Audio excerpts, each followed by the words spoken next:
샬롬 8월 25일 화요일입니다. 이 시간 시편 103편 8절에서 9절을 읽고 침묵으로 기도하며 성령님께서 말씀을 통해 우리에게 새로운 은혜를 주시길 간구하겠습니다. 여호와는 긍휼이 많으시고 은혜로우시며 노하기를 더디하시고 인자하심이 풍부하시도다. 자주 경책하지 아니하시며 노를 영원히 품지 아니하시리로다. 여호와는 긍휼이 많으시고 은혜로우시며 노하기를 더디하시고 인자하심이 풍부하시도다.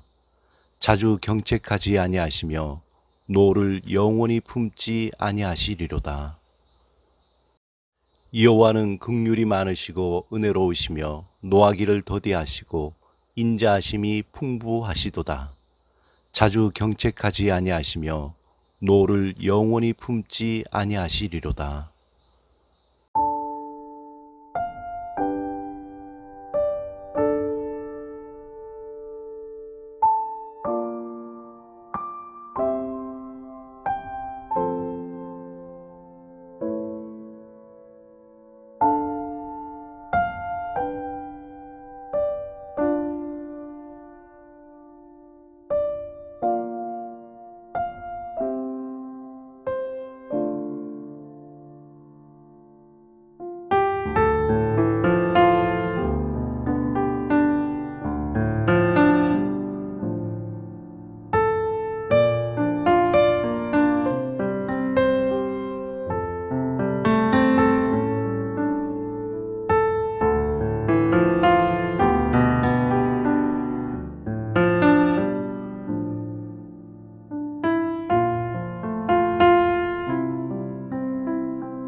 오늘 묵상하실 말씀은 에베소서 5장 1절에서 2절입니다. 이 말씀을 통해 하나님이 우리에게 주시는 음성을 듣겠습니다. 먼저 말씀을 마음을 다해 3번 읽겠습니다.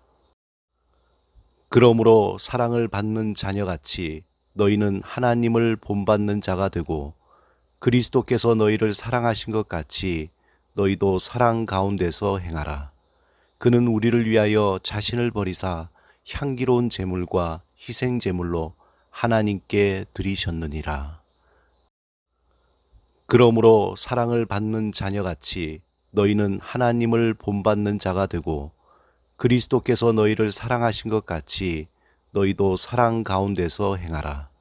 그는 우리를 위하여 자신을 버리사 향기로운 제물과 희생 제물로 하나님께 드리셨느니라.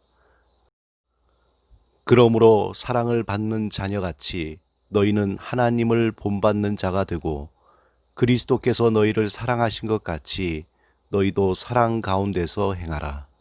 그는 우리를 위하여 자신을 버리사 향기로운 제물과 희생 제물로 하나님께 드리셨느니라. 아멘. 바울은 4장에서 새 사람으로 마땅히 행동해야 할 것에 대해 거짓을 버리고 참된 말을 하고 분을 내어도 죄를 짓지 말고 도둑질하지 말고 구제와 선한 일을 하며 비방과 악의를 버리고 서로 용서하라고 권했습니다.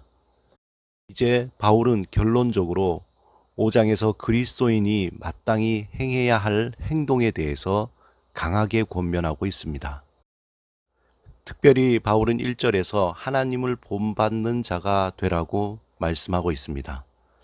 그런데 바울은 자신의 편지에서 주로 그리스도를 본받으라고 말하는데 특이하게 오늘 본문에서 하나님을 본받는 자가 되라고 표현하고 있습니다. 이것은 신약 성경에서 유일하게 오늘 본문에서만 나타납니다. 사람이 하나님을 본받는다는 것은 매우 관념적이고 신비로운 표현인데요.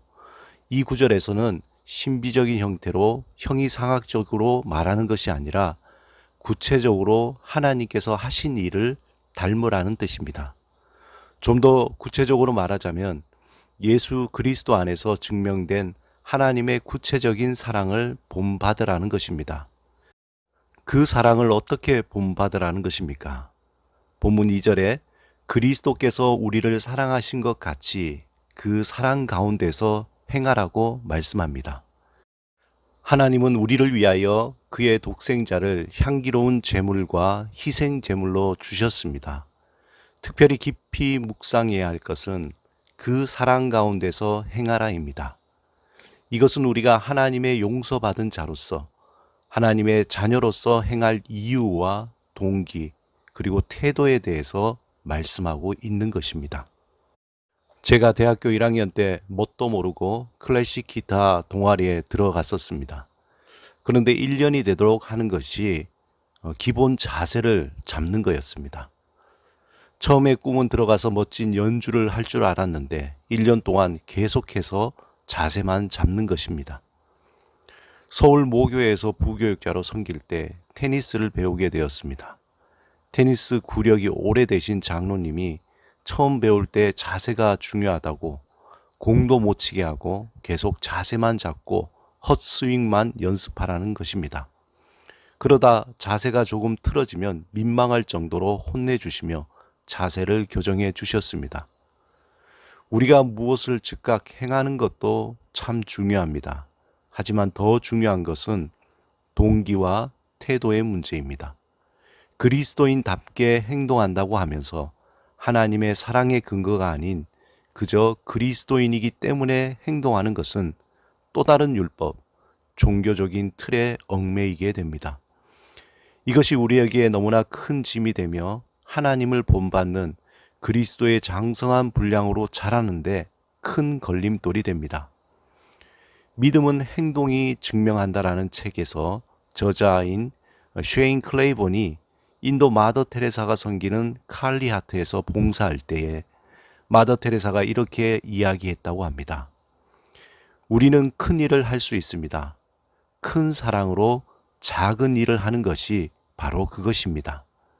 얼마나 많은 일을 하느냐가 아니라 얼마나 큰 사랑으로 그 일을 하느냐가 중요합니다. 바울은 그리스도인으로서 행동하는 것에 강조하고 있지만 그 행동의 근거와 이유와 그 힘의 원천이 하나님이 우리를 사랑하신 사랑이어야 함을 분명히 말하고 있습니다. 하나님의 이름으로 하나님의 영광을 위해서 하나님 나라와 선교를 위해서 무슨 대단한 일을 한다고 하지만 실상 그 안에서 세상을 향한 욕망, 욕심, 야망 때문에 하고 있지 않은지 늘 자신의 마음을 깊이 살펴보아야 합니다. 우리가 하는 행동이 무익한 종으로서 하나님의 사랑에 비친 자로서 이루어져야 한다는 것입니다. 그러기에 우리를 사랑하신 하나님의 사랑이 얼마나 크고 넓고 깊고 높은지 날마다 묵상해야 합니다. 그 사랑을 알기를 갈망하는 삶의 태도가 매우 중요합니다. 그렇지 않으면 그리스도인으로서 살아가는 것, 행하는 것이 무의미해지고 지치고 후회되고 짜증나고 삶의 큰 걸림돌처럼 느껴지기 시작합니다. 하나님의 사랑 안에 머무르며 그 사랑으로 우리의 삶의 자리에서 작지만 소중한 일들을 행하시는 오늘 하루가 되시기를 주님의 이름으로 축원합니다. 함께 기도하시겠습니다. 우리를 사랑하신 하나님의 사랑이 얼마나 크고 넓고 깊고 높은지 날마다 묵상하며 그 사랑을 알기를 갈망하게 하옵소서. 예수 그리스도 이름으로 기도드립니다. 아멘.